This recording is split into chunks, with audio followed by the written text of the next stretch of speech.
J'ai vu qu'il y a le Burkina Faso qui est représenté, il y a le Togo qui est représenté, la Côte d'Ivoire, il y a la France.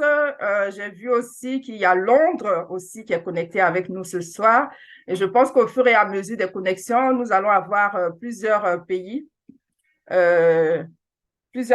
représentés ce soir parmi nous. En tout cas, je dis merci à tout le monde, merci à vous tous pour avoir répondu présent à notre invitation. Sans plus attendre, nous allons commencer. Alors, je me présente. Donc, je suis Maïmouna Traoré, je suis mère de 3 enfants et je suis mariée depuis 22 ans. J'ai exercé pendant près de 17 ans dans la banque. Aujourd'hui, je suis entrepreneur, conférencière et coach certifiée au sein de la Maxwell Academy. Ma passion, c'est la restauration de l'âme et la guérison intérieure, ayant moi-même bénéficié de la guérison intérieure en Jésus. J'accompagne les femmes à mieux gérer leurs relations de couple, même si elles ont l'impression d'avoir tout essayé ou de ne plus avoir d'issue. J'aide à transformer la relation de souffrance en relation plus sereine, en une vie beaucoup plus épanouie. J'ai l'honneur d'être votre modératrice ce soir et je ressens une ambiance très détendue parmi nous. Je pense que vous devez aussi la ressentir, cette ambiance-là. Notre précédent échange que nous avions eu le mois dernier était sur les échecs. Nous avons le replay. Je mettrai à la fin de notre débat de ce soir les liens d'accès pour le replay. Nous n'allons pas attendre plus longtemps en tant que croyants et peu importe notre bord, que nous soyons musulmans, que nous soyons bouddhistes ou que nous soyons, peu importe le bord religieux ou spirituel que nous avons, avant de commencer toute chose, il est important de remettre entre les mains de Dieu. Alors, permettez-moi de faire une petite prière ce soir pour que nous puissions entrer dans le vif du sujet. Père, dans le nom de Jésus, je te prie de disposer ce moment selon ton plan divin. Bénis chacune des personnes connectées ce soir. Éclaire-nous et élargis notre compréhension et guide-nous au sujet de la mission de vie, au sujet de notre mission de vie. Dans le nom de Jésus, Amen. Sans plus attendre, nous allons recevoir notre invité spécial. Notre invité spécial que j'affectionne beaucoup. Beaucoup. Alors, c'est une personne donc, qui dérange un peu sur le méta, j'aime bien à le dire, parce qu'il aborde des thèmes qui dérangent, qui touchent et qui sont des thèmes qui sont très peu couramment utilisés. Alors, c'est Monsieur le révérend Patrick Yoro. Il est enseignant, homme d'affaires, conseiller politique. Il est leader, fondateur des églises God's Family. Il est marié et père de 2 filles. Bonsoir, révérend Patrick Yoro. Bonsoir Maïmouna, bonsoir tout le monde, j'espère qu'on m'entend. Super, on entend très bien. Je tiens à vous remercier d'avoir répondu présent à l'invitation. Je joins ma voix à celle de toutes les personnes connectées ce soir pour vous dire encore merci. Merci d'être là ce soir et merci pour tout ce que vous allez nous apporter, pour tous les éclaircissements que vous allez nous apporter et merci aussi pour ce que vous faites pour l'œuvre de Dieu. Merci d'être présent parmi nous, merci d'être sur terre, merci d'être là pour l'humanité. Je vous laisse la parole. Merci Maïmouna, que Dieu vous bénisse, que sa grâce continue d'abonder dans chacune de nos vies. La thématique que nous allons aborder ce soir est très importante. Pour moi, c'est le sujet le plus important de la Bible, à savoir comment découvrir sa mission de vie. Comment découvrir la mission de vie. Je vais utiliser des termes de manière interchangeable. Je vais utiliser le mot but, je vais utiliser le mot dessein, je vais utiliser le mot plan et le mot mission. Tous ces mots-là veulent dire, en fait, dans le fond, la même chose. Veut dire la même chose. Le Dieu de la Bible est un Dieu de but et d'objectif. La Bible dit clairement dans le livre de Proverbes chapitre 16, il dit Dieu a tout fait pour un but. Proverbes chapitre 16, le verset 6, il dit l'Éternel a tout fait pour un but. En d'autres mots, il a tout fait pour une mission. C'est pourquoi le mot péché ne veut pas dire faire du mal, bien qu'il y ait eu plusieurs autres définitions après du mot péché, mais originellement, le mot péché signifie tout simplement rater son but ou manquer son but ou ne pas accomplir sa mission. Donc, on a péché ou on est dans le péché lorsqu'on n'est pas en train d'accomplir ce pourquoi Dieu nous a créés. Dieu établit notre mission longtemps avant de nous envoyer sur la terre. Le Dieu de la Bible est d'abord un Dieu de mission. Il ne nous donne pas une mission pendant que nous sommes sur la terre, il essaie de nous donner une mission. Non, il nous a donné la mission longtemps avant que nos parents ne pensent à nous. La Bible dit dans le livre de Jérémie, chapitre 1, le verset 5, il dit « Avant que je t'eusse formé dans le ventre de ta mère, je te connaissais et je t'avais établi prophète des nations. » Cela veut dire longtemps. Et dans le livre de Galates, l'apôtre Paul reprend la même chose. Il dit, quand il a plu à celui qui m'a mis à part depuis le sein de ma mère de se révéler à moi, je ne consultais ni la chair ni le sang. J'aimerais dire à tout le monde ici que nous avons été créés tous le même jour que Adam a été créé. Nous avons été créés le même jour qu'Abraham, nous avons été créés le même jour que David, nous avons été créés ensemble, mais nous sommes manifestés en divers. Nous rentrons sur la scène terrestre et nous nous manifestons à différents moments de l'histoire. La mission de vie sur terre est la clé de l'accomplissement. C'est la clé du bonheur et de l'épanouissement. Je sers Dieu il n'y a pas longtemps, il y a juste une trentaine d'années, et j'ai vu beaucoup de personnes, soi-disant, réussies sur le plan social, mais qui sont malheureuses à l'intérieur d'elles-mêmes. Je connais des gens qui ont acquis beaucoup de biens, mais qui sont cependant tristes. Parce que le but de la vie, ce n'est pas l'acquisition des biens matériels. Mais on ne peut jamais être satisfait. On ne peut jamais être accompli. On ne peut jamais être heureux si on a manqué la raison pour laquelle Dieu nous a menés sur la terre. Et notre mission de vie, elle vient même longtemps avant notre conversion. Chacun de nous vient sur terre avec une mission inscrite dans notre ADN. Et c'est très important. Inscrite dans notre ADN. Chacun de nous vient avec une notice pour venir accomplir quelque chose. Il n'y a rien sur la terre qui existe sans un objectif précis. Et il est important de le comprendre parce qu'il est la clé de l'accomplissement et il est la raison de la frustration de beaucoup de personnes. Notre Sauveur, le Seigneur Jésus-Christ, lorsqu'il est arrivé sur la terre, il a embrassé la mission, le travail de ses parents. Son père naturel était charpentier, donc il a embrassé la profession de charpentier. Mais en tant que charpentier, j'ai eu l'occasion d'aller en Israël à plusieurs reprises. Il ne m'a pas été montré une maison que Christ ait accomplie ou qu'il ait construite. Cela veut dire qu'il avait embrassé le métier de charpentier, mais on ne peut pas réussir autant en embrassant une mission, la mission d'une autre personne que celle que Dieu nous a destinée. Il a commencé à être lui-même le jour où l'Esprit de Dieu est descendu sur lui et que toutes les choses qui avaient été annoncées depuis longtemps le concernant a commencé à prendre place et il a commencé à être la personne qu'il devait être. Beaucoup de personnes parmi nous sont frustrées parce que nous essayons de vivre une vie par procuration.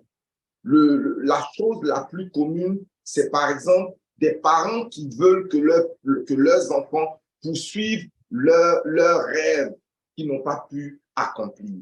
Un parent qui rêvait de devenir médecin, un parent qui rêvait de devenir sous-préfet, qui rêvait de devenir ceci et cela. Je ne sais pas si on continue de m'entendre. Oui, oui, bien sûr. C'est bon. D'accord, OK. Donc, qui essaie d'imposer à son enfant cette mission qu'il aurait voulu être.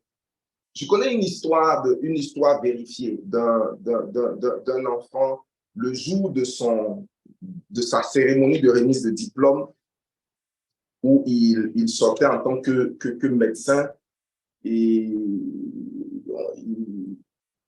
il était en toge et tout le reste, et ses parents qui étaient là, tout fiers de lui, de l'avoir porté, et on lui a donné l'occasion de faire un discours et il a dit à ses parents, je ne peux plus continuer, je ne peux plus continuer dans cette vie-là, je ne peux plus continuer de vivre une vie qui n'est pas la mienne. J'ai passé toute ma vie à essayer d'être quelqu'un d'autre, à vous faire plaisir, en passant à côté de ce qui me ferait plaisir à moi-même. Je vous donne ce parchemin, je veux que vous le mettiez dans votre salon, dans votre bureau, whatever, ce que vous voulez, mais permettez-moi d'être ce que je veux être. C'est très, très important. Nous aurons le temps d'échanger et dans les questions, nous allons partager un bon nombre de choses. Chris. Allô? Oui, on entend très bien. Super. La plus grande déclaration de Christ, c'est tout est accompli.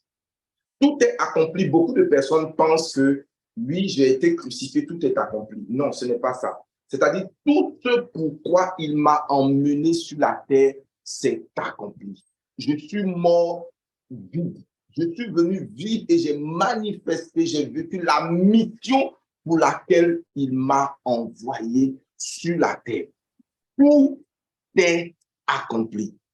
C'est pourquoi j'aime une des paroles un de mes mentors préférés, l'un de mes maîtres à penser, le docteur Miles Monroe, qui disait que le lieu le plus riche de la terre, ce ne sont pas les mines de diamants d'Afrique du Sud, de minerais du Ghana ou de la RDC, ou bien les réserves de pétrole du Koweït ou les réserves de gaz de la Russie. Il dit le lieu le plus riche de la terre, c'est le cimetière. Et il explique pourquoi le cimetière est le lieu le plus riche. Pourquoi? Parce qu'ils sont enterrés dans les cimetières des gens qui sont morts sans avoir écrit le livre dont ils étaient porteurs. Certains qui sont morts sans avoir composé la mélodie ou le talent ou la grâce de musiciens qui sommeillaient en eux. Certains sont morts sans avoir conduit le grand ministère qui était en eux. Certains sont morts avec des idées ingénieuses. Elles se sont mis à vouloir être quelqu'un d'autre alors que Dieu avait investi en elles des dons, des talents et des potentiels. Pourquoi? Parce que toute personne qui fait une chose, il le fait pour accomplir un but. Par exemple, lorsque j'ai voulu construire une de mes maisons, la première question que mon architecte m'a posée, c'est de savoir quel est l'usage de cette maison. Qu'est-ce que vous voulez en faire? Imaginez que je dise que c'était pour faire une école. Imaginez que je dise que c'était pour faire une clinique ou pour faire un salon de coiffure. À partir de l'objectif que je veux atteindre, la configuration de la maison aurait changé. Mais je dis que je voulais construire une maison dans la forêt, une maison de retraite. Quel est l'objectif? Une maison où j'irai chercher la face de Dieu, une maison reposante. Et à partir de l'objectif de cette maison, ils ont commencé à tailler là-dessus.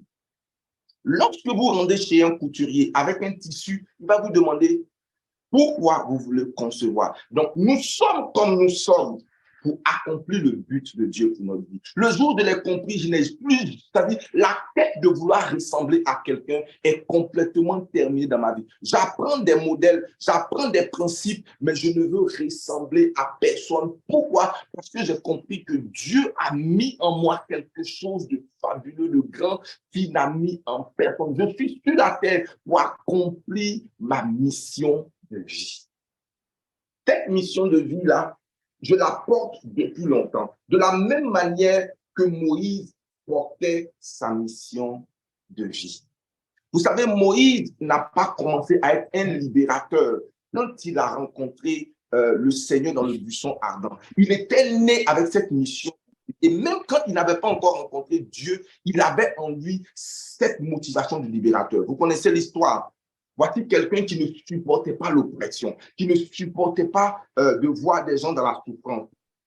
À tel instant qu'avec sa force physique, il a vu un Égyptien en train d'oppresser un Israélite. Il allait, il a tué et il a enterré de ses propres mains. Et un autre jour, il a vu deux Israélites en train de se battre et il a fait. Il ne pouvait pas supporter. Et lorsque l'Israélite va le voir en train de dire, mais pourquoi tu le fais? Il dit, ah, tu veux me tuer comme tu as tué l'Égyptien. À partir de ce moment, il va fuir. Quand il va fuir, il va rencontrer Dieu pour lui dire cette mission qui dormait en toi. Je commence donc par dire que lorsque nous observons nos enfants, ou bien lorsque vous observez votre vie, il y a des choses que le diable peut masquer en vous, mais il y a quelque chose en vous que vous ne supportez pas. Tout ce que vous ne supportez pas, tout ce qui vous crée de la douleur, de la peine, est une indication que cela renferme votre mission de vie. Les choses que vous ne supportez pas.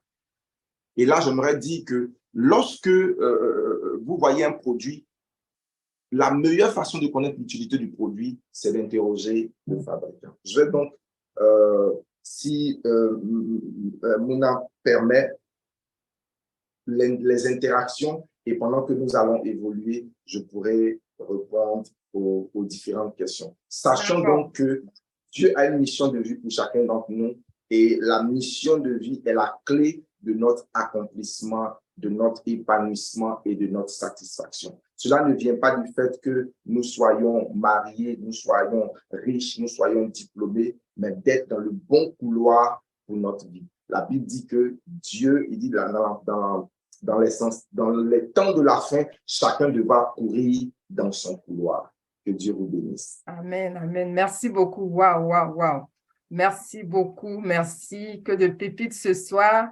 Nous sommes tous créés au même moment. Waouh, ça c'est une vérité. Ça signifie donc, comme vous l'avez dit, que lorsque nous venons sur Terre, nous avons déjà cette mission-là en nous, comme vous l'avez dit, dans notre ADN. Alors, moi, j'ai une question par rapport à ça. Si ma mission de vie a toujours été présente, alors comment ça se fait qu'à un moment de ma vie, je ne me suis jamais posé cette question-là, en fait, de savoir c'est quoi ma mission de vie. Et il arrive une période, effectivement, de ma vie où je me questionne par rapport à ça et où j'arrive effectivement à commencer à comprendre et à découvrir cette mission-là. Ma question, c'est est-ce qu'il y a un moment de la vie pour découvrir sa mission de vie? Puisqu'on vient avec cette mission-là, mais est-ce qu'il y a un moment de la vie pour la découvrir?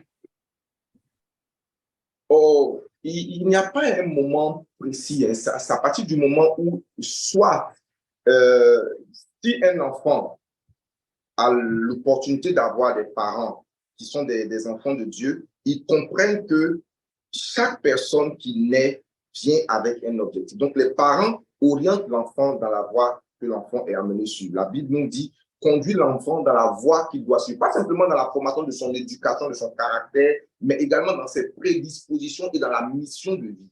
Si nous n'avons pas des parents qui connaissent ces réalités-là, il va falloir que nous-mêmes, on soit confrontés à cette réalité, à ce type d'enseignement, pour qu'on parvienne à un déclic où on arrive, parce que il y a l'histoire de cet homme riche anglais qui était en train de se noyer lorsque quelqu'un est venu l'aider pour dire je vais vous aider, voici un homme riche. Et puis la personne, quand il l'a sauvé, il lui a dit tu n'aurais pas dû.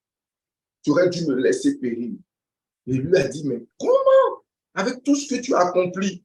Il dit, j'ai accompli toutes ces choses-là, mais je me sens misérable au fond de moi.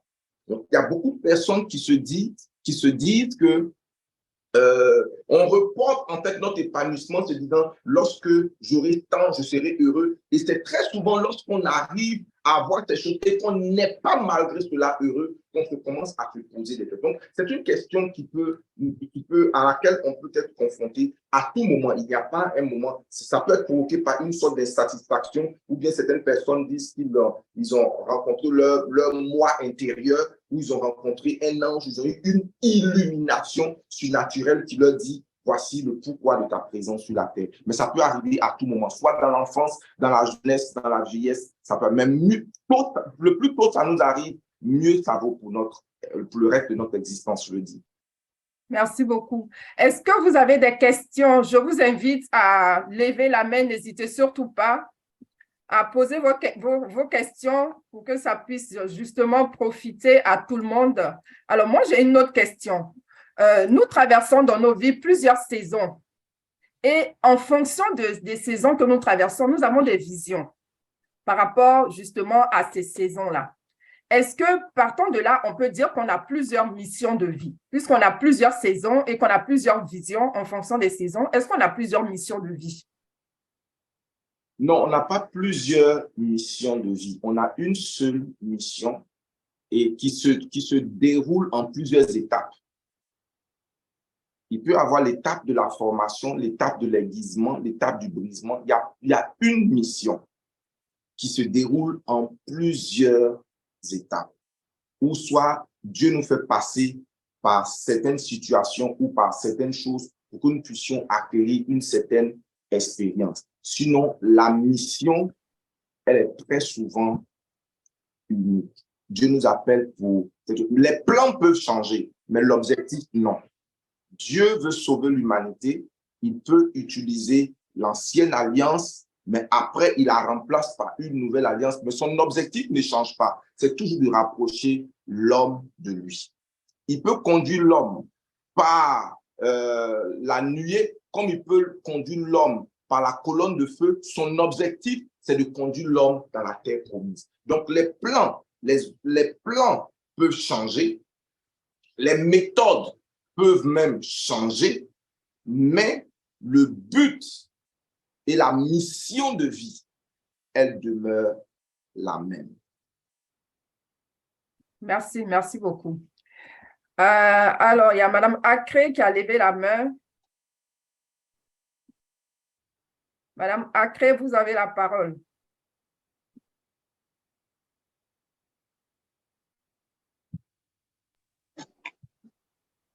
Merci, Mouna. Merci, pardon. Merci au révérend Patrick Yoro. Vraiment, moi, je vous dis merci pour votre exposé, vraiment si brillant. Vraiment, j'ai tout avalé. J'ai tout avalé. Merci beaucoup. Voilà. Et puis, bon, vous avez fait une déclaration. Nous sommes tous créés au même moment. Waouh! Alors, si vous pouvez clarifier un peu cette déclaration, parce qu'on a toujours cité, on a toujours dit le père dans la foi, le père de tous, c'est Abraham, et puis l'ancêtre de tous, c'est Adam, c'est Ève. Mais qu'on me dise aujourd'hui que je suis créée au même moment qu'Abraham, au même moment qu'Adam, ben, vraiment, je veux une petite clarification à ce niveau.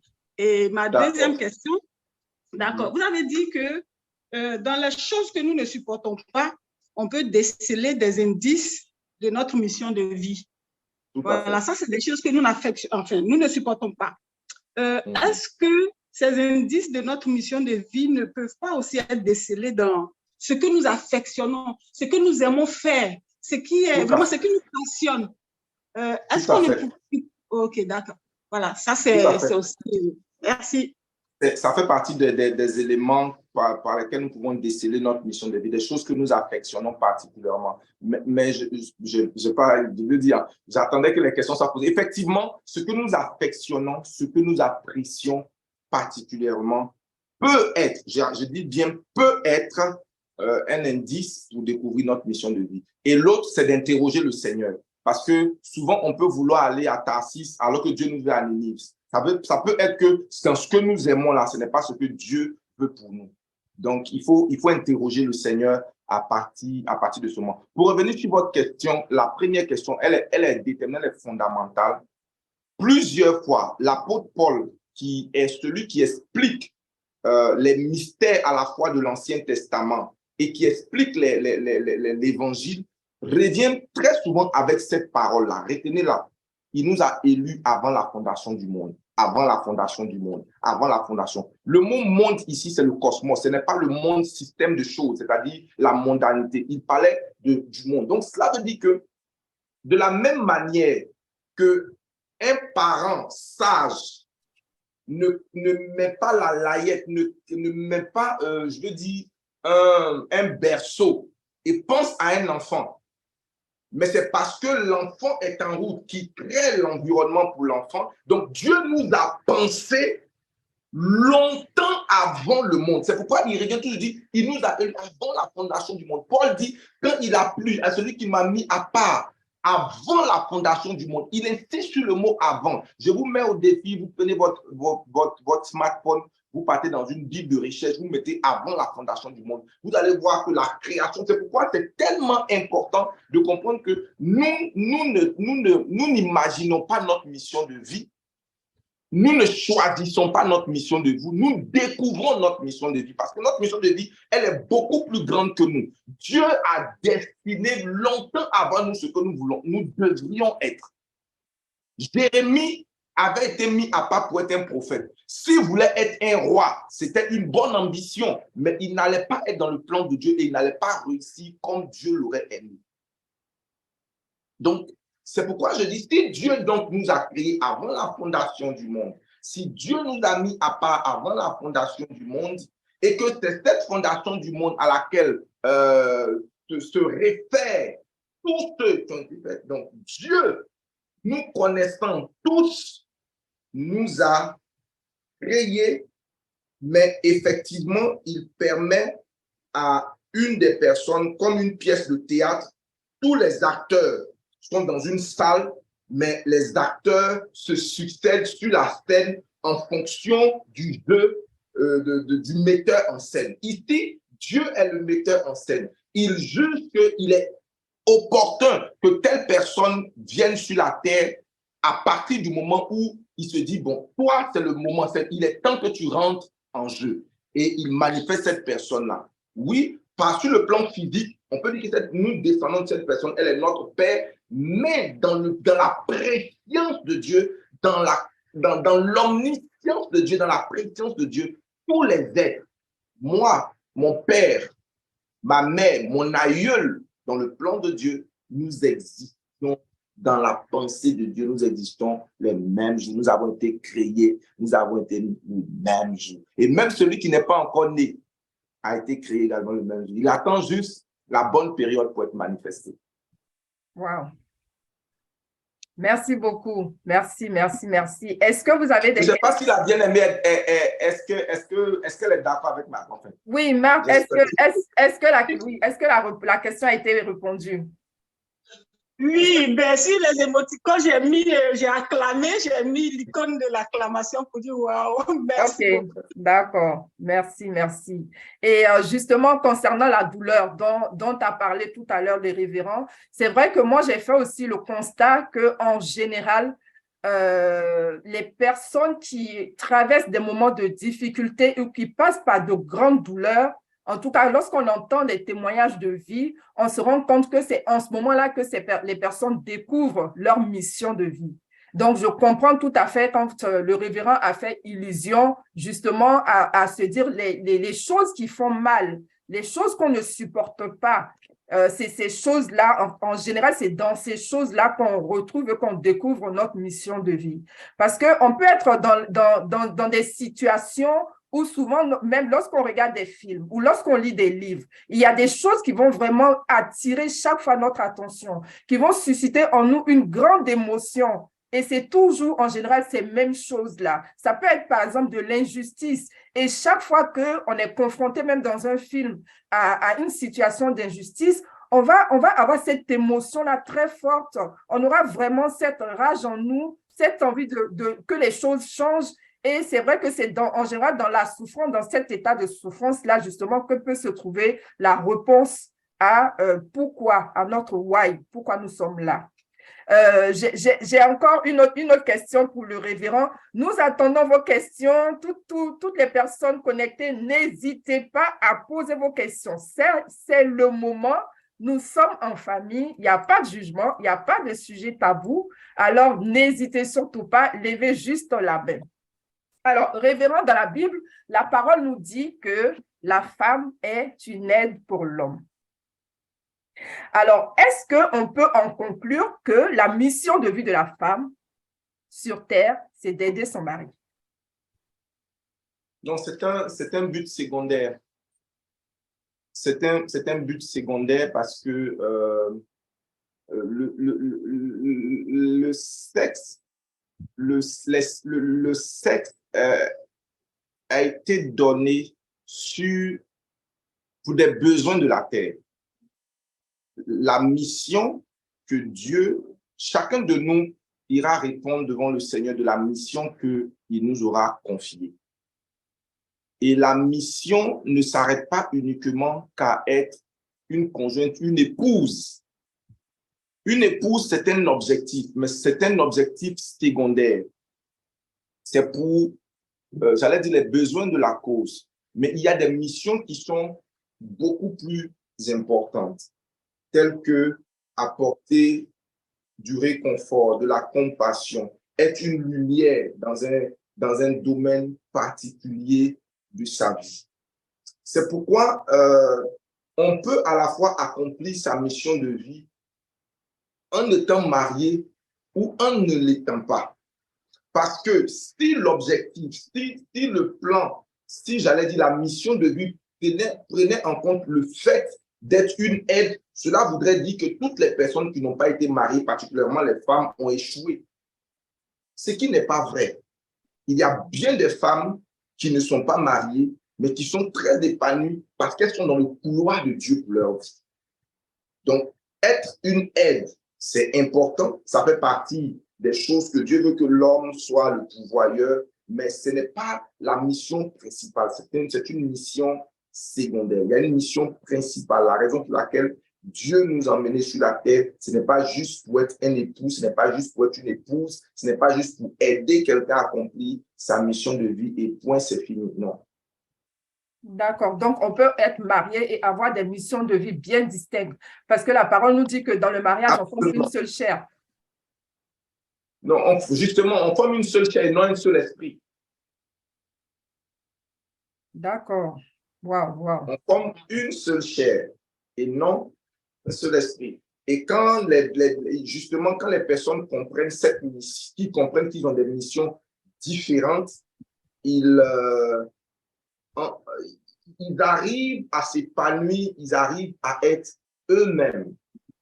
L'homme n'oblige pas la femme à lui ressembler et la femme n'oblige pas son homme à être quelqu'un de différent. Tu comprends que la personne a une mission de vie qui est véritablement distincte. Je prends par exemple l'exemple d'une servante de Dieu très connue qui est Joyce Meyer.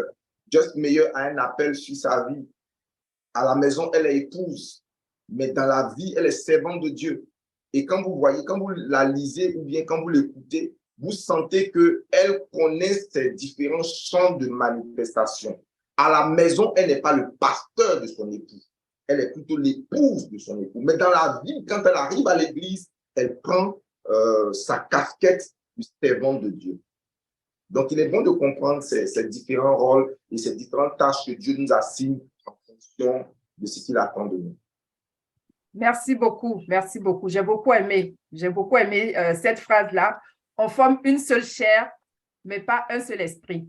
Je l'ai écrit quelque part et je pense que c'est important de comprendre cette profondeur-là de cette réalité. Et pour moi, C'est une lumière encore ce soir. Merci beaucoup. Souvent, on voit que lorsque on découvre sa mission de vie, pour la plupart, on change carrément de cap, en fait, par rapport à la vie qu'on avait auparavant. En tout cas, en général, et encore une fois, pour les personnes qui donnent leur témoignage et lorsqu'elles découvrent leur mission de vie, c'est des personnes pour lesquelles on a l'impression qu'elles ont fait un 180 degrés, en fait. Alors, est-ce que…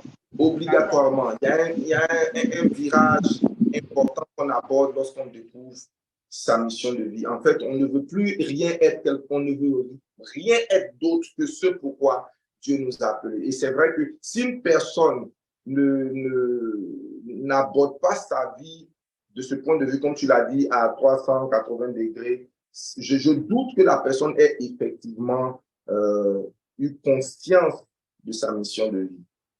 Ça nous révolutionne, ça nous bouscule de l'intérieur. Ça nous absorbe. D'accord. Mais ça, c'est lorsqu'on l'a… Alors, je ne sais pas si je vais pouvoir bien formuler ma question. Ça, c'est lorsqu'on la découvre. Alors, si on a toujours été dans ce couloir-là, justement, de notre mission de vie depuis toujours, en ce moment-là, ça ne devient pas une découverte choquante, je vais dire. Donc, on reste toujours aligné dans ce qu'on faisait. Dans ce cas-là, il y aura… On est consolidé, on est heureux, on est plus épanoui, on est plus en paix, on n'a pas d'inquiétude parce que même quand on fait la bonne chose, l'être humain est toujours en train de s'interroger sur un certain nombre de choses. Lorsque tu es sur la bonne voie, lorsque tu es en train de prendre un chemin que tu ne connais pas et que tu croises quelqu'un en route, par exemple, si la personne est un Ivoirien et qu'on lui dit que tu es emmené, par exemple, à aller à Angré et que tu te retrouves sur la route de Koumansi, tu es découragé. Mais si on te dit que tu es sur la bonne voie, même quand tu n'es pas arrivé, tu es encouragé, tu es content, tu es rassuré de savoir que, oh, thank God, j'ai plus d'assurance à avancer sur ce chemin. J'ai plus d'assurance, j'ai plus de confiance à avancer sur le chemin parce que je sais que je suis sur la bonne voie. D'accord. OK. Alors, que se passe-t-il si on se trompe de mission de vie? Si je prends la mission de quelqu'un d'autre, si j'aborde la mission de quelqu'un d'autre comme la mienne? On aura toujours l'impression qu'on est débordé, on est surmené parce que le Seigneur dit que mon fardeau est léger. Quand Dieu vous donne un fardeau, il vous donne la capacité de porter le fardeau. Amen. L'un des signes que vous n'êtes pas dans votre mission de vie, c'est que vous avez l'impression d'être débordé et fatigué. Et vous n'êtes pas heureux à faire ce que vous faites. Vous avez l'impression que c'est une corvée. Vous avez l'impression qu'on vous vide de votre énergie. Ça, c'est la première chose.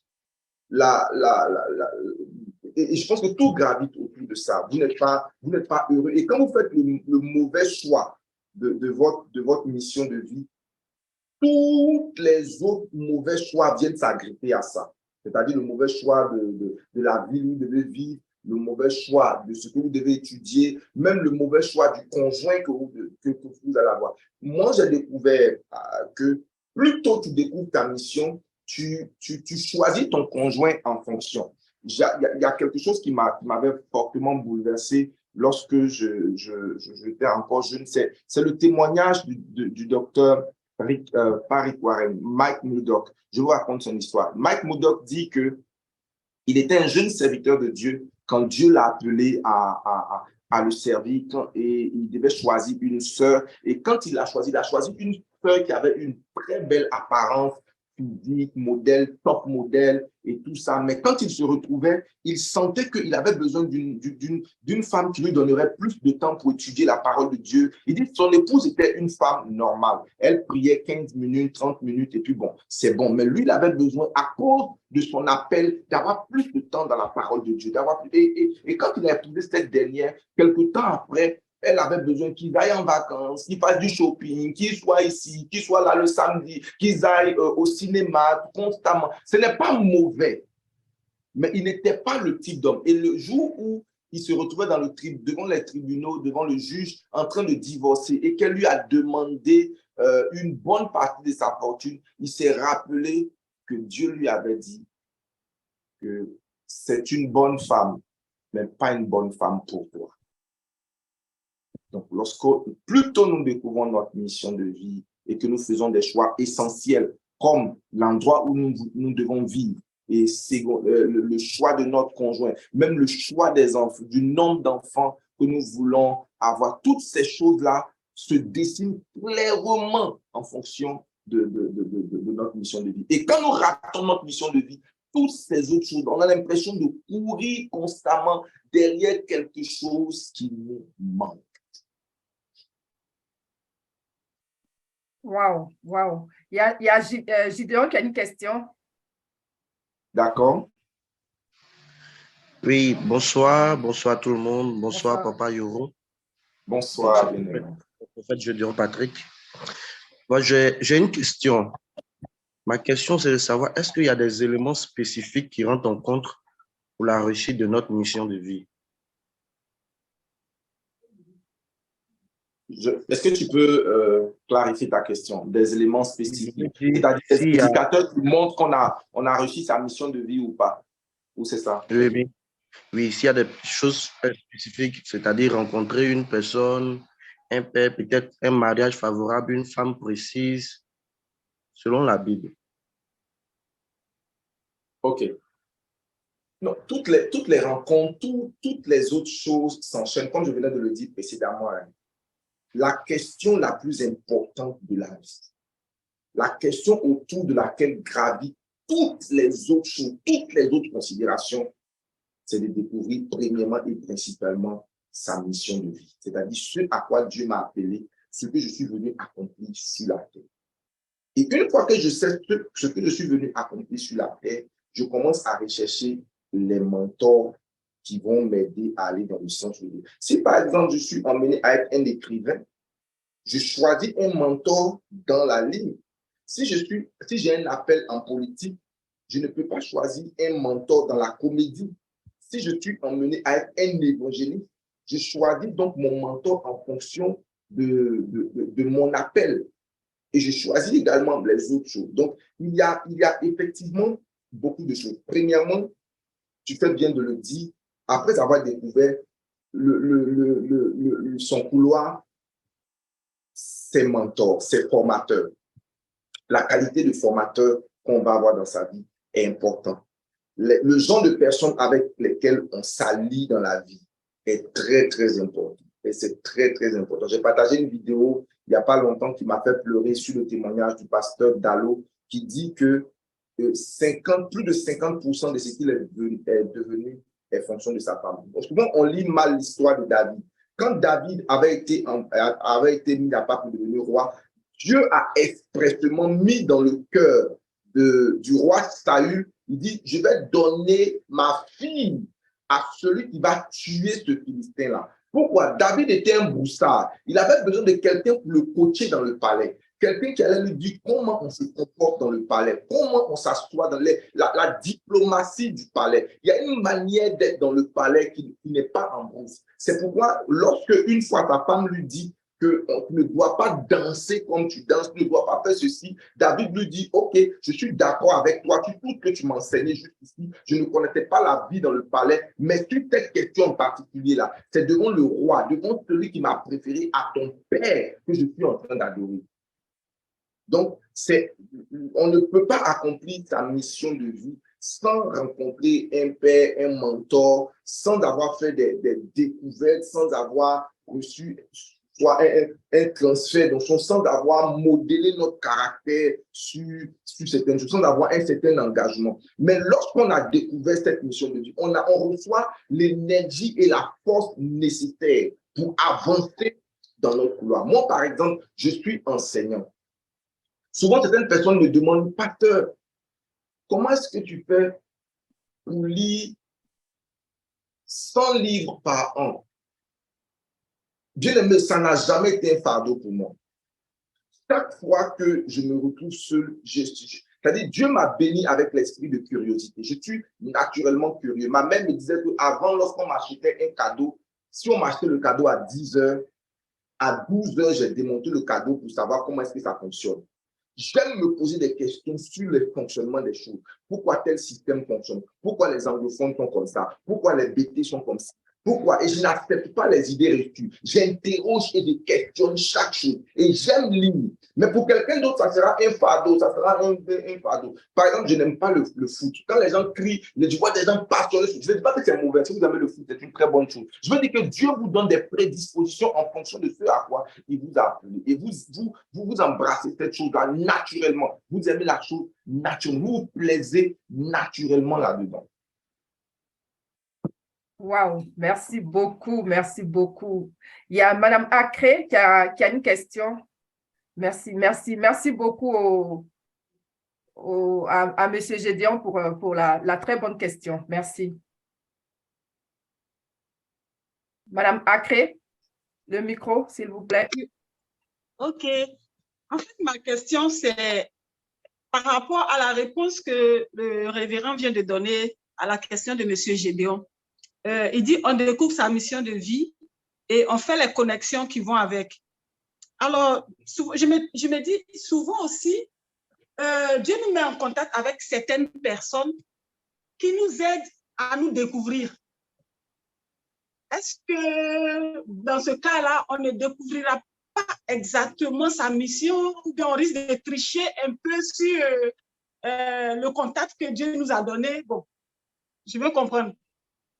Oui, c'est possible que Dieu utilise une personne à viser. Quelqu'un qui peut lire dans le monde spirituel, quelqu'un de spirituellement plus mature que nous, pour nous dire, voici ce que Dieu me dit te concernant. C'est clair. Quelqu'un qui entend Dieu mieux que nous, quelqu'un qui est beaucoup plus expérimenté. Et une des choses que je n'ai pas dites également, c'est que l'observation honnête de nos parents peut nous orienter. Dans la plupart des cas, certaines personnes ont embrassé leur mission de vie longtemps. Et quand ils arrivent, plusieurs des gens qui les connaissent depuis longtemps disent, je ne suis pas surpris que tu sois policier. Je ne suis pas surpris que tu sois juge. Je ne suis pas surpris que tu sois pasteur. Moi, on m'appelait pasteur depuis l'école du dimanche. Depuis même longtemps avant ma conversion. On dit, il y a quelque chose autour de toi qui ressemble à l'innocence, qui ressemble à un prêtre, il y a quelque chose de pieux autour de toi. Donc, il y a des gens que Dieu, effectivement, qui sont capables de voir mieux que nous, avec qui Dieu nous met en contact, qui peuvent être des catalyseurs, qui peuvent nous mettre sur le chemin. Mais j'avoue que ces gens-là nous mettent sur le chemin, mais il y a une partie où Dieu veut un face-à-face avec la personne. Il va dire comme à Samuel, je vais te dire, si le Seigneur te parle, dis, parle, ton serviteur écoute.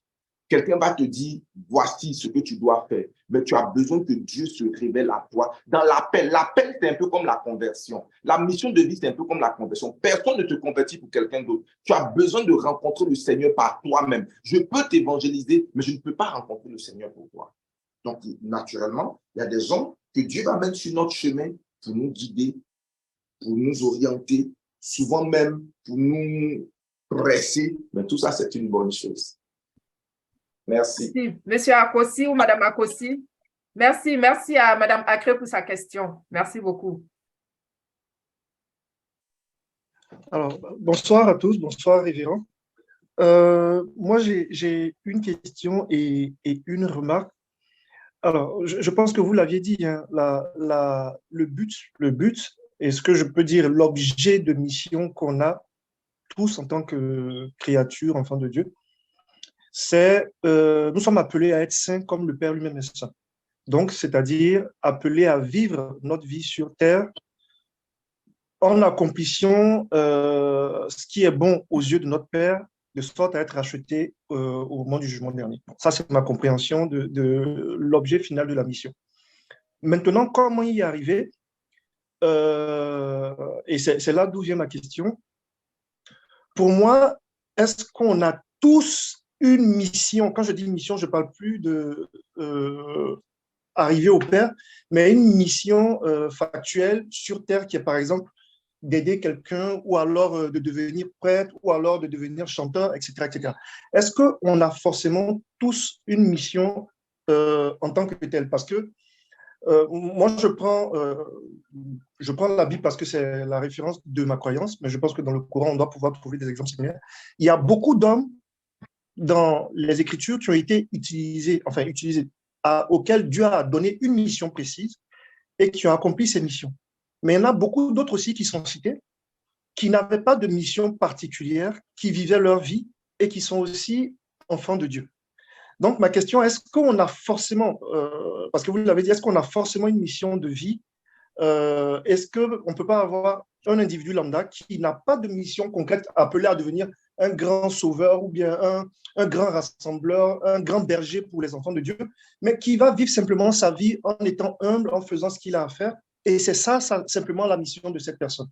Ça, c'est la première question. La deuxième question, c'est qu'on a parlé de mentor, mais je reviens encore aux Écritures. Effectivement, dans la Bible, beaucoup de fois, Dieu est passé par des hommes pour parler à ses enfants, pour leur donner leur feuille de route ou leur mission. Mais dans beaucoup de situations, il s'est adressé directement aux hommes qui n'ont pas eu besoin d'autres hommes pour accomplir leur mission. Donc, est-ce qu'on a nécessairement besoin d'un mentor une fois qu'on a découvert sa mission de vie? Ça, c'était la deuxième question. Merci. Merci. J'aime beaucoup vos questions et je vous en félicite. La première des choses, c'est que vous avez, je ne sais pas si vous nous avez pris en marche, mais j'ai mentionné un verset. Proverbe chapitre 16, le verset 6. L'Éternel Dieu a fait toutes choses pour un but. En fait, le mot chose même n'existe pas dans la version hébraïque. Il dit l'Éternel a tout fait pour un but. Et quand vous regardez Paul, quand Paul décrit le corps, toute chose sur le corps de l'homme est là pour un objectif. Mes sourcils ne sont pas là simplement pour la beauté, c'est pour retenir la sueur, un objectif. Les empreintes dans ma main, un objectif. Tout ce que Dieu fait est fait. Et quand Paul dit dans le livre de 1 Corinthiens 12, il dit, nous tous qui sommes sur le corps, nous n'avons pas la même fonction.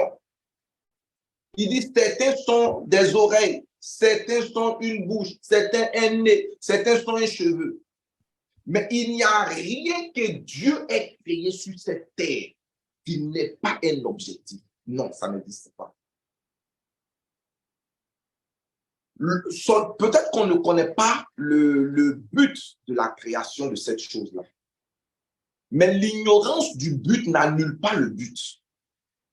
On peut ignorer. Mais comme je l'ai dit, il n'y a absolument personne. Tout le monde n'est pas appelé à être pasteur. Tout le monde n'est pas appelé. Dans la Bible, il n'y a pas que des appels à prêcher sur l'autel. Il y a des gens, dans l'Ancien Testament, il y a des gens qui ont été appelés à résoudre des problèmes économiques. Il y a des personnes qui ont été appelées à travailler l'or. Il y a des gens qui ont été emmenés à porter du plaisir, de la joie, qui ont été emmenés à... Parce que Dieu, il n'est pas simplement un Dieu spirituel, il est le Dieu qui peint le ciel de différents tableaux. Donc, il est important, souvent on veut réduire l'appel exclusivement au côté spirituel. Non, ce n'est pas vrai. Il y a des appels qui sont des appels séculiers, il y a des appels qui sont des appels dans la science, il y a des appels dans différents domaines. Et on peut citer Joseph, on peut citer Daniel, on peut citer plusieurs. La sainteté en elle-même n'est pas un appel. C'est-à-dire que si Dieu nous a appelés à le rendre, Dieu, il dit, Jésus dit, tel que le Père m'a envoyé, je vous envoie. Le frère me donne là l'opportunité de découvrir ce qui m'a aidé à vivre une vie de sanctification. Regardez la jeune Marie. Je te salue Marie. La condition pour que tu portes le Messie, c'est que tu sois vierge. Vous voyez donc que la virginité n'est pas un objectif en soi, mais est un partage, est une obligation pour atteindre l'objectif. Quel est l'objectif? De porter le Messie. Parce que si je perds ma virginité, je m'exclus Parce que Dieu ne dépend pas seulement de moi. Dieu est fidèle à ses plans. Il n'est pas fidèle aux hommes. C'est-à-dire qu'il dit qu'il est fidèle à ses plans, à ses dons, à ses appels. Donc, Dieu peut enlever quelqu'un de la scène et poursuivre ses objectifs avec une autre personne, comme il a fait avec Moïse. Je voulais que tu emmènes mon peuple à la terre promise, tu as échoué. Je prends quelqu'un d'autre qui achève ta mission et qui complète. Donc, ce que je veux dire, c'est que la sanctification ou le fait de ressembler au Père dans notre caractère est une bonne chose, mais c'est un passage pour accomplir le but final, le but singulier que Dieu a pour chacun d'entre nous. Et même si on a appelé au ministère et qu'on a appelé à être un pasteur, on a appelé à être un coach, on a appelé à être un enseignant, on a appelé à être... Parce que je pense même qu'il y a des buts qui ne sont même pas encore connus. Pendant que je préparais cet enseignement, le Seigneur m'a dit, il y a des appels qui ne sont même pas encore connus. C'est-à-dire, il y a des gens que Dieu va appeler, on ne saura pas comment les classer, comment les classifier, comment les définir. Il y a encore ces appels-là qui sont là. Donc, il n'y a personne sur la terre qui soit là inutilement, qui soit là sans un but qui est attaché.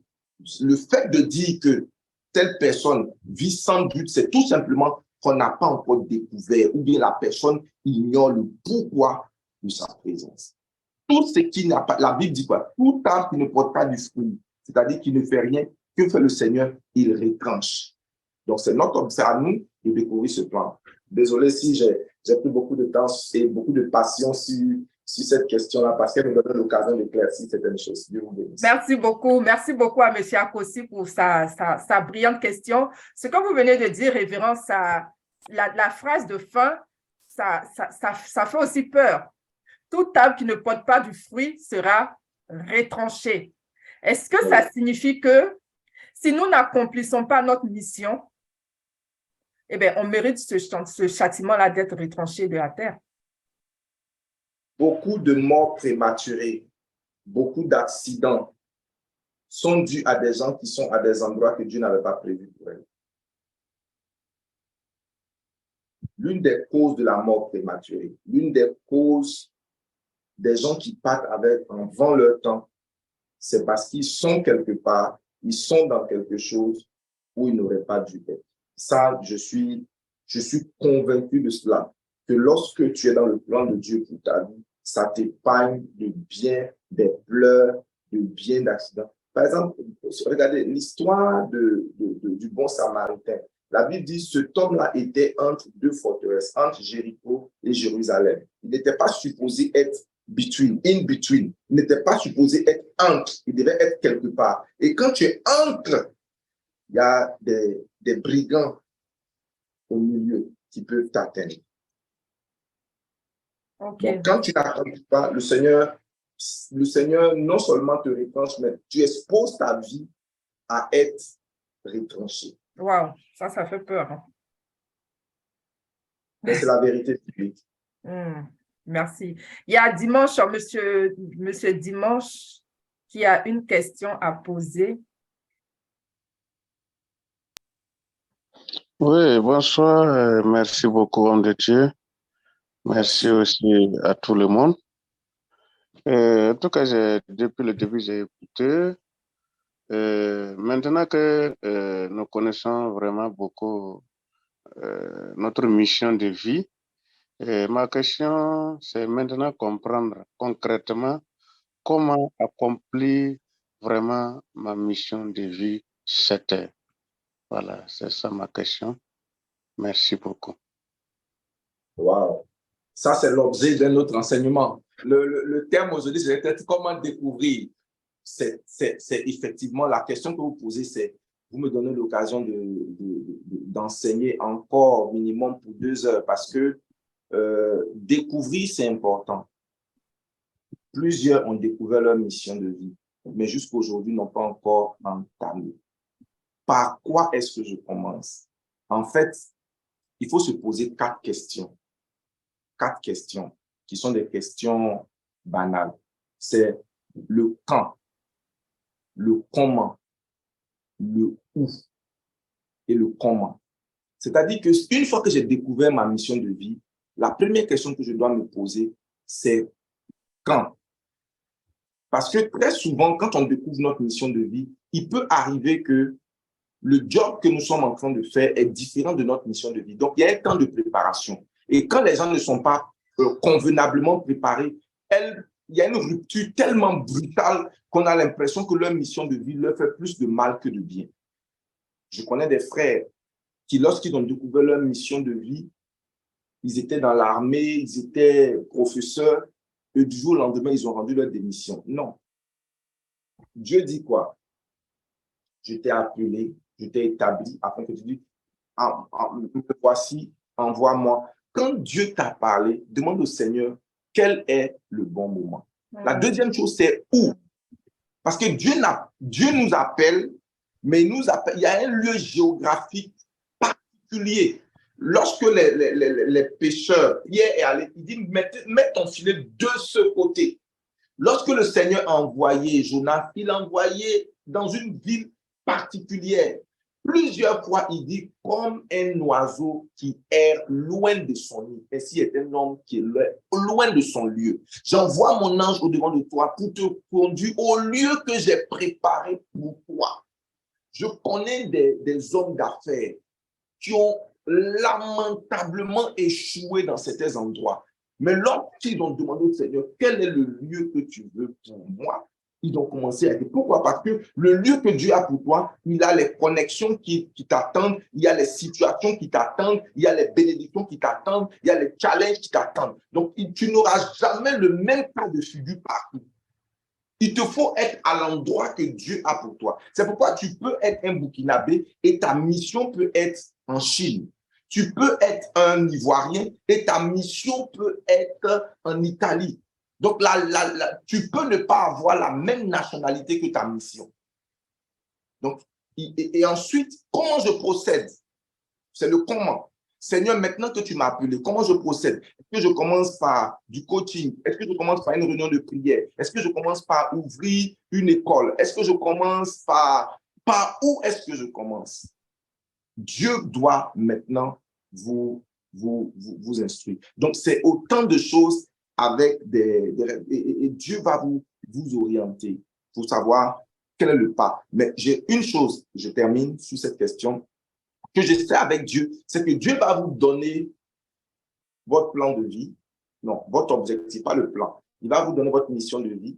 Il va vous dire où est-ce qu'il va vous envoyer, ou vous envoie du moins. Mais les étapes pour y parvenir là, c'est lorsque vous allez vous mettre dehors que mois après mois, expérience après expérience, rencontre après rencontre, étape après étape, votre plan va se dérouler.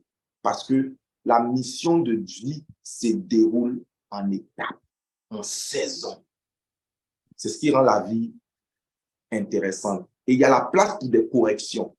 Il va te dire non, voilà le chemin que tu aurais dû prendre. Si tu restes dans ta maison, tu ne sauras pas que quand tu vas descendre, tu vas trouver quelqu'un qui va te dire va à gauche. Quand tu vas arriver à gauche, quelqu'un qui te dira prends à droite. Quelqu'un qui te dira avance. Quelqu'un qui te dira tu vas rencontrer des gens. Certains vont rester dans ta vie. Certains vont quitter ta vie. Et tout ça, c'est important. Ça rend la vie dynamique. Merci beaucoup. Merci. Révérend, vous avez noté 4 points. Vous avez parlé de 4 points, mais j'en ai noté 3. Je notais quand commencer, où commencer, comment je procède, et la 4e? La 4e, c'est le quoi. Le quoi est déjà répondu en ce qui concerne la mission, c'est-à-dire quel est le contenu de mon appel, le quoi.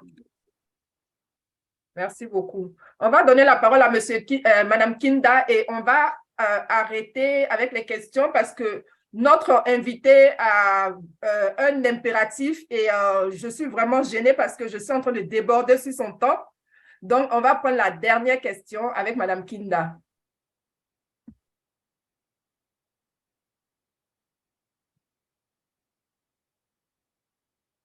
Madame Kinda, le micro, on n'entend pas.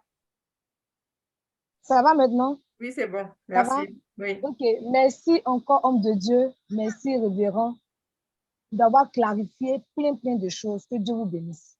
Amen. Ma question est la suivante. Comment aider nos enfants à réussir leur mission de vie, de peur qu'ils vivent une vie par procuration? Parce qu'il a parlé de ça. Donc, je veux vraiment avoir vraiment une clarification pour qu'on puisse nous aider, qui puisse nous aider à orienter nos enfants de peur qu'ils vivent une vie par procuration, parce qu'il a parlé de ça au début. Voilà, c'est ma question. Oh, alléluia. Maman, que Dieu vous bénisse. Amen. Amen. Que Dieu vous bénisse. Vous êtes une servante de Dieu. Je vais vous conduire. Regardez, si vous êtes attentif ou attentive à la parole de Dieu, vous allez vous rendre compte que la plupart des enfants que Dieu a donnés dans les Écritures, il a donné la mission aux parents avant l'arrivée des enfants. Okay. Souvenez-vous de l'histoire de Samson. Un ange est venu parler à sa mère. Tu dis que l'enfant dont tu es porteur là, il sera comme si, même les jumeaux dans le sein de Rebecca, il dit que le plus grand sera assujetti au plus petit. Donc, ce qui est important, c'est que à partir du moment où la maman est enceinte, elle commence à interroger le Seigneur. Seigneur, la semence dont je suis porteur. Et si vous êtes sensible, vous allez avoir des apparitions, vous allez avoir des messages, soit des messages par des songes ou bien des messages par Dieu va vous parler par des impressions prophétiques. Je ne sais pas pourquoi Dieu le fait, mais dans la plupart des cas dans les Écritures, les messages sont venus souvent par les mamans et confirmés par les papas plus tard. Donc, il est bon que vous, en tant que servant de Dieu, à partir du moment où vous contractez une grossesse, vous interrogez le Seigneur. Ou alors, maintenant que l'enfant est Père, c'est toi qui m'as donné cet enfant. C'est toi qui m'as confié cet enfant à ma charge pour que je puisse l'aider à devenir ce qu'il veut devenir. D'abord, il faut que vous affranchissiez du fait que vous emprisonniez l'enfant dans une peau, dans une mission qui n'est pas la sienne. N'emprisonnez pas l'enfant dans ce que votre cousin, l'enfant de votre cousin doit faire, ou bien dans un métier où il y a beaucoup de rémunération. Non, enlevez ça d'abord de votre esprit. Parce que si vous avez déjà ces blocages, même si Dieu vient vous parler, vous n'allez pas écouter. Donc, il est bon déjà d'interroger le Seigneur parce qu'il n'y a que Dieu qui puisse vous orienter. Et il va vous parler. Le Dieu, notre Dieu, il est peut-être invisible, mais il n'est pas silencieux. Le Dieu de la Bible, il est peut-être invisible, mais il est très loin d'être silencieux. Il parle et il parle abondamment. Pas des songes, pas des révélations, pas beaucoup de choses. Et une fois que vous avez saisi ça, ce à quoi Dieu appelle votre enfant, déjà vous le mettez sur le chemin. Vous l'emmenez à être formé dans cela. Vous priez pour lui. Vous le mettez sur son chemin. Voilà. Merci beaucoup.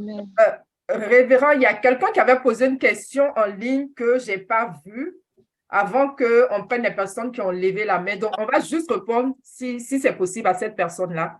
Merci beaucoup. C'est Jay Bernie qui demande, alors je ne sais pas trop, je n'ai pas trop bien compris.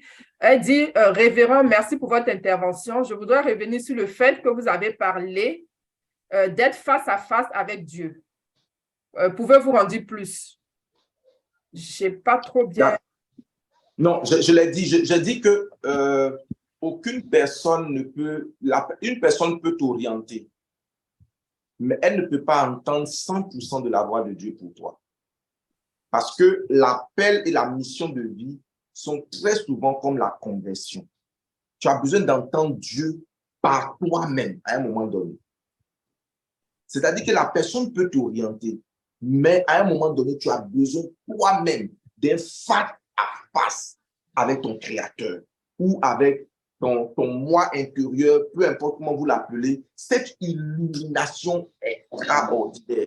Vous avez besoin de faire cette expérience-là seul. Personne ne peut la faire à votre place. On peut vous orienter, mais personne ne peut vivre cette expérience pour vous. La nourriture dans mon ventre ne peut pas vous rassasier. Ce n'est pas possible. Vous avez besoin de faire cette rencontre personnelle par vous-même. C'est pourquoi je dis, moi par exemple, je vous donne mon témoignage très rapidement. Lorsque j'ai donné ma vie à Dieu, chaque fois que j'étais à une réunion de prière, il y avait toujours quelqu'un qui va prophétiser. Il y a un homme de Dieu parmi nous. Il y a un homme de Dieu. OK, un homme de Dieu, il y a plusieurs hommes de Dieu. Comment je dois servir Dieu? J'ai décidé donc de prendre 10 jours de jeûne et de prière, enfermé dans une chambre, où ma prière, c'était des prières interrogatives. Seigneur, qu'est-ce que tu veux de moi? Quel est ton plan pour ma vie? Qu'est-ce que tu attends réellement de moi? Oui, le prophète Fernand, le prophète Yodé a dit ceci. Oui, le prophète tel a dit. Oui, ma mère m'a consacré. Oui, oui, oui. Mais Seigneur, à moi-même, qu'est-ce que tu dis? J'ai besoin d'avoir ma feuille de route pour ma vie. Et pendant ces 10 jours, Dieu a répondu à toutes mes questions. Et comme la voix de Dieu donne la foi, j'ai eu une foi tellement profonde. Mon père voulait que je devienne médecin. Il avait tellement d'espoir en moi parce que j'étais très brillant à l'école. J'ai dit à mon père, je serai 10 fois ce que la satisfaction qu'un médecin apporte à ses parents parce que je crois que Dieu m'appelle non pas simplement à guérir le corps des hommes, mais à guérir leur âme, à guérir leurs finances, à guérir leur vie. Et je n'ai jamais regretté d'avoir embrassé mon appel. Merci beaucoup. Merci, révérend. Alors, on va vous libérer. Je vous demande de rester encore les autres 5 petites minutes. Est-ce que le révérend peut faire une petite prière pour clôturer, pour bénir toutes les personnes qui sont là ce soir, s'il vous plaît? Seigneur, tu nous as voulu, tu nous as désiré.